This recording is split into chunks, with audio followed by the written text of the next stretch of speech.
Marcus Chen jolted awake to find pale blue skin and silver hair spread across the pillow beside him. His heart hammered against his ribs as fragmented memories of the previous night crashed back. The diplomatic reception, the Altarian ambassadors, elegant daughter, too much Terran whiskey, and a conversation that had somehow led them both back to his quarters aboard the research station. The woman, Zara, he remembered now, stirred gracefully, her luminescent eyes opening to meet his panicked stare. Where a human would have shown embarrassment or confusion, she displayed only serene calculation. "Good morning, Dr. Chen," she said in accented standard, sitting up with fluid precision. "I trust you slept well considering what we must discuss." Marcus scrambled for his shirt, mind racing through diplomatic protocols he'd undoubtedly violated. "Look, Ambassador Kethvar doesn't need to know about this. What happened between us?" "Nothing happened between us," Zara interrupted, tilting her head with an expression that might have been amusement on a human face. "Though I apologize for the deception. It was necessary." The room seemed to tilt. "Deception?" She rose from the bed fully clothed in the same elegant robes from the reception, not a thread out of place. "I am not Ambassador Kethvar's daughter. I am intelligence operative Zara Thel of the Galactic Collective, and I have been observing your species for the past 3 cycles. Marcus sank onto his desk chair, head spinning. "Observing us? Why?" "Because humans are impossible," she said, matter-of-factly, moving to his viewport where the research station's rotating habitat rings created an artificial sunrise. "By every predictive model, every psychological framework, every socio-evolutionary theory developed by the Collective's greatest minds, your species should not exist." "Thanks," Marcus managed weakly. Zara turned back to him, and for the first time, he caught something almost like wonder in her alien features. "You misunderstand. The Collective has been studying spacefaring civilizations for millennia. We have documented their rise, expansion, and inevitable transformation into one of 7 distinct archetypal patterns. The logical imperatives become pure computational entities. The harmonic seekers merge into collective consciousness. The warrior tribes burn themselves out in endless conflict. The others follow similarly predictable paths." She gestured toward the viewport where Earth hung like a blue marble in the distance. "And then there are humans." "What makes us so special?" Marcus asked, though he wasn't sure he wanted to know the answer.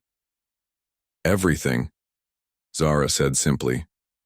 "Your expansion into space should have triggered archetypal selection within 2 generations. Instead, you remain stubbornly, chaotically human. You build art galleries next to weapons factories. Your greatest scientists write poetry. Your warriors study philosophy. You fight wars over resources while simultaneously sharing them freely with former enemies." She began pacing, her movements betraying an excitement that cut through her controlled demeanor. 3 days ago, I watched Commander Sarah Mitchell risk her entire crew to save a disabled hegemony vessel, despite the fact that the hegemony executed her brother during the border conflicts. When I asked her reasoning, she said, "Because it was the right thing to do. No calculation of political advantage, no appeal to logical frameworks, just moral intuition that somehow transcended rational self-interest."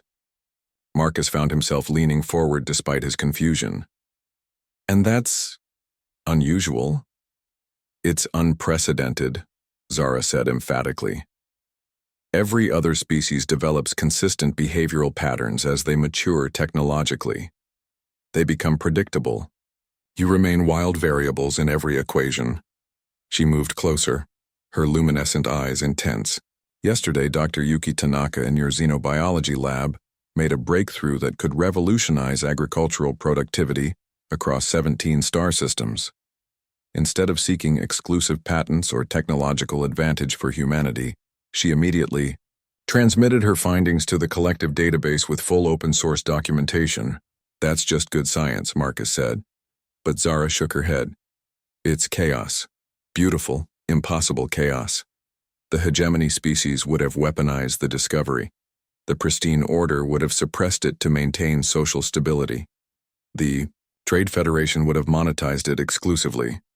Only humans would freely gift such knowledge to potential rivals. She sat on the edge of his desk, studying his face. This is why I volunteered for deep insertion observation.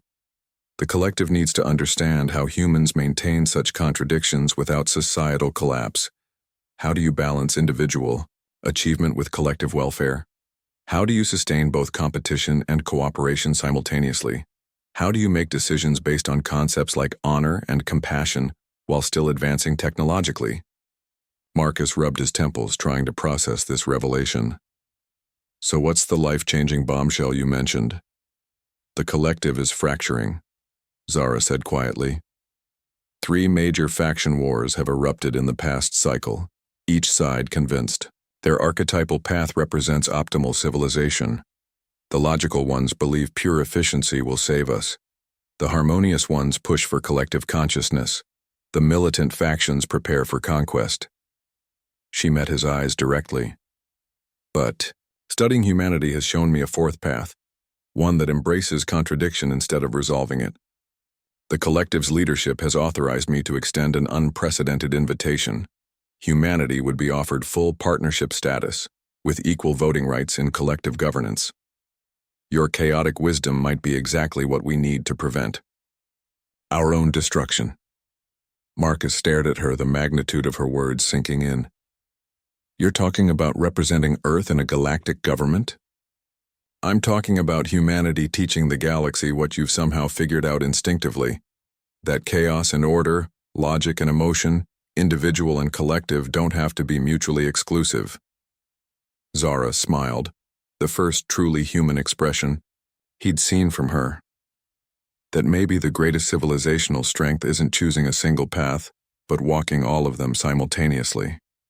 Outside the viewport, Earth continued its ancient rotation, unaware that one of its children had just been offered the chance to help reshape galactic civilization. Marcus looked at the alien operative who had infiltrated his life, his mind already racing with the implications.